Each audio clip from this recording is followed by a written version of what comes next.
রাসূলুল্লাহ সাল্লাল্লাহু আলাইহি ওয়াসাল্লাম বলেছেন, সেই সত্তার শপথ যার হাতে মুহাম্মদের প্রাণ, আজ যদি মুসা আলাইহিস সালাম তোমাদের মাঝে আত্মপ্রকাশ করতেন এবং তোমরা আমাকে ছেড়ে তার অনুসরণ করতে, তবে তোমরা নিশ্চিতভাবে সরল পথ থেকে বিচ্যুত বা পথভ্রষ্ট হতে। উম্মতদের মধ্যে তোমরাই আমার অংশ, আর নবীদের মধ্যে আমি তোমাদের অংশ। যদি মুসা জীবিত থাকতেন এবং আমার নবুয়তের যুগ পেতেন, তবে আমার অনুসরণ করা ছাড়া তার আর কোনো উপায় থাকতো না।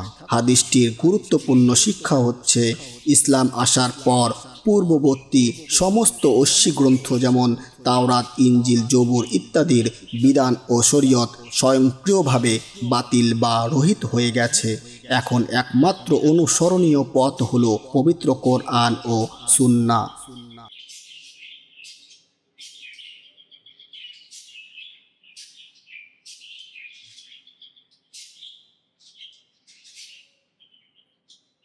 হজরত বুরাইদা রাদিয়াল্লাহু তাআলা আনহু হতে সহিহ মুসলিম গ্রন্থে বর্ণিত, এক ব্যক্তি নবী করিম সাল্লাল্লাহু আলাইহি ওয়াসাল্লামকে নামাজের ওয়াক্ত সম্পর্কে জিজ্ঞাসা করল। তিনি বললেন, তুমি এই 2 দিন আমাদের সাথে নামাজ আদায় করো। প্রথম দিন নবী করিম সাল্লাল্লাহু আলাইহি ওয়াসাল্লাম নামাজ প্রথম ওয়াক্তে পড়ালেন এবং দ্বিতীয় দিন সব নামাজ শেষ ওয়াক্তে পড়ালেন। এরপর বললেন, প্রশ্নকারী ব্যক্তি কোথায়? জেনে রাখো, তোমার নামাজের ওয়াক্ত হলো এই 2 দিনের মধ্যবর্তী সময়টুকু। ইসলামের 5 ওয়াক্ত নামাজের বিধান এবং এর নির্দিষ্ট সময়সূচি কোনো মানুষের তৈরি নয়, বরং স্বয়ং আল্লাহ তাআলা হযরত জিবরাইল আলাইহিস সালামকে পাঠিয়ে রাসূলুল্লাহ সাল্লাল্লাহু আলাইহি ওয়াসাল্লামকে প্র্যাকটিক্যালি তা শিক্ষা দিয়েছেন।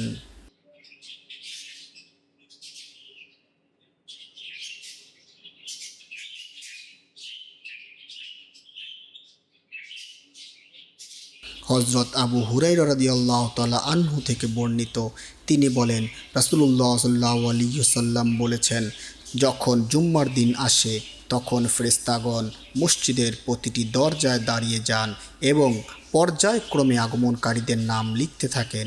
সবার প্রথমে আগমনকারী ব্যক্তি সেই ব্যক্তির মতো যে একটি উট কোরবানি করে।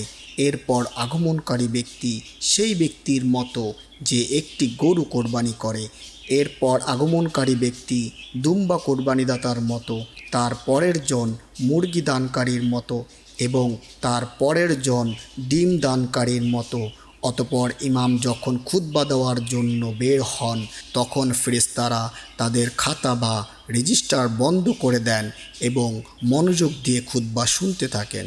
শিক্ষণীয়, এই হাদিস থেকে প্রমাণিত হয় যে ইমাম খুতবা শুরু করার পর যারা মসজিদে প্রবেশ করেন, জুম্মার মূল হাজিরা খাতায় তাদের নাম অন্তর্ভুক্ত হয় না, যদিও তারা জুম্মার ফরজ নামাজ পেয়ে যাবেন। তাই জুম্মার দিন খুতবা শুরু হওয়ার আগেই মসজিদে পৌঁছানো অত্যন্ত গুরুত্বপূর্ণ।